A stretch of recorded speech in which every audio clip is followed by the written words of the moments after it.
And we're back. You're tuned into Sport Federation TV, and it's time for the Bashes competition. Remember, Bashes is Cape Town's favorite cool drink, and everybody's got their favorite Bashes flavor, and everybody's got their Bashes story.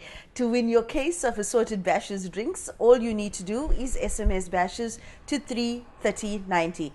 That's Bashes to 33090. Congratulations to last week's winner, Myrtle van Neel. You can expect your case of assorted Bashes drinks in the mail very soon. In studio with me now from the exciting world of kite surfing, we have Tyrone Rawlins and Arthur Roslee. Welcome, gentlemen. Thank you for joining us. Thanks for having us. Okay, so kite surfing is quite an exciting sport, high adrenaline sport. Would you describe it for us, for those who are not familiar with the sport itself? Okay, so kite surfing, basically it can on any body of water. It's also able to do it on land as well, although it is called kite surfing.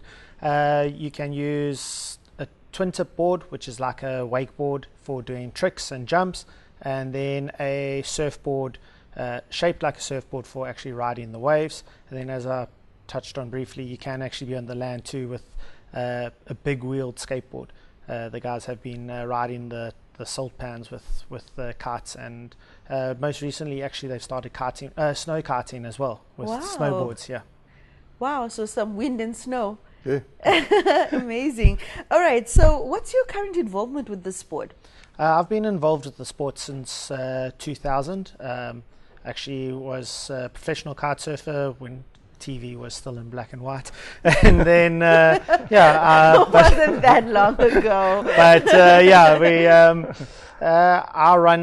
have a company, One Movement Events, and I run all the events for the South African Kite Surfing Association. Oh, wow, quite a hat to wear. And with you, Arthur?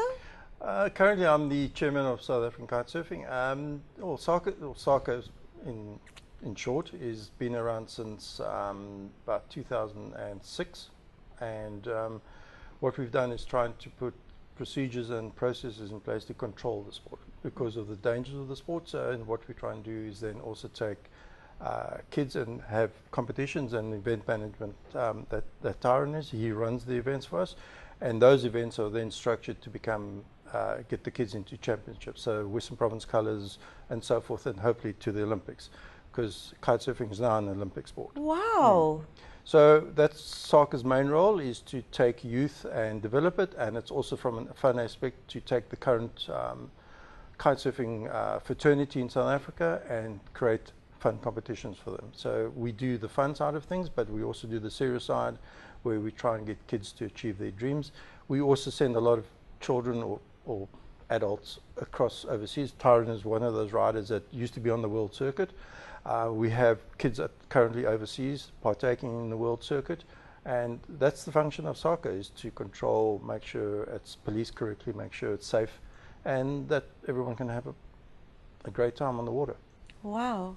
Now, Tyrone, what are some of the events that have happened recently or are upcoming?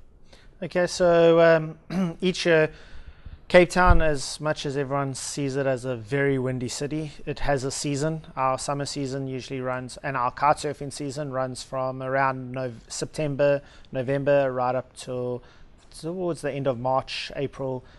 Kite surfing, the wind conditions start dying down a little bit for us.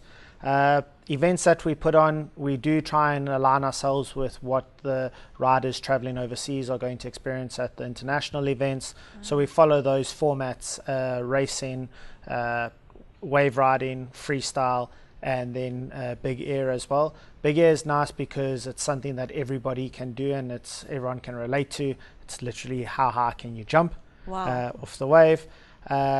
2 years ago, we actually set a Guinness World Record for the largest parade of kite surfers. They actually limited us to 453 kiters, so that because it was run through the Kitesurfing Armada with Virgin, and the UK didn't want us making an unattainable goal. So yeah, they limited us. They're not as adventurous as Africans. Exactly. But I mean, it was all for a good cause. It was for raising funds for both local and international charities. Yeah. We chose the Safe Foundation. We actually handed over a check for 50,000 Rand to them. That was a portion of all the entries went through to the 3 separate charities that they had chosen. Arthur, I understand the Youth Olympics is coming up. Yes. Okay, so soccer is associated with South African sailing because we are categorized as a sailing sport. So myself and Tyrone and the trustees of South African Kitesurfing Association, we obviously had to look for kids that will achieve or maybe achieve the goal. So we set out a task for ourselves to find kids that obviously of the age, that will be of age by the time the Olympics come up, which is October this year. And we nominated 2 kids, Tyrone and Roslee. We took them, there's an African qualifying leg. Because this is the first time in the Olympics, obviously they're quite restricted on how many kiters are going to partake in the event. So there's only 12 boys and 12 girls allowed. So they did a country or continent qualification first. So we all shipped off our kids off to Morocco where they do a continental qualification, and Tyrone got a 3rd, and our little girl Roslee got a 1st. So she automatically qualifies through to the Olympics. How old are these children? Ruth is 14, and so's Tyrone. They're very young. That's pretty young. Hey? Yeah, it is very young. So what happens next is that because they don't have the full quota for the Olympics, they're currently in China as we speak. So there's a world qualification. So Ruth just went through to China just purely from a learning experience, so she can compete with more people that she's going to compete with in the Olympics. And Tyrone obviously wanted to go and see if he could qualify the last slot for South Africa. Okay. Unfortunately, the results didn't come our way, so we've only got Roslee going to the Olympics in October this year. But that's still amazing. Yes, I think amazing. the other thing is what helped us a lot is that we're a developing country, or we've been seen as a development country. So the IOC gave us the funding to make sure that these kids actually achieve their dreams. So that was one great thing from the Olympic Society to provide us that development fund.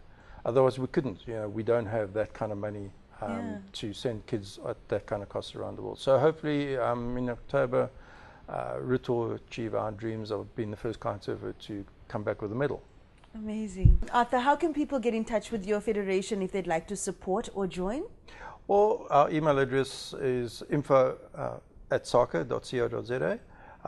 Send an email through and we can point you in the right direction. If it's a school you're looking for, if it's a destination you want to go kite at, we've got that information on hand. So if you want to know if it's safe to go and kite at Knysna in the lagoons, we can tell you. We can tell you that what school is done there, who to contact. If you want to partake in our competitions, obviously contact us and we can tell you when our season starts, because our season's currently closed. And so yeah, info@soccer.co.za, and we can provide you with any information or most of the information available. Excellent, excellent. Thank you for joining us, and all the best in your future endeavors. Thank you so much. Thanks for having us. All right. After the break, we'll be back with another exciting sport, so please stay tuned for that.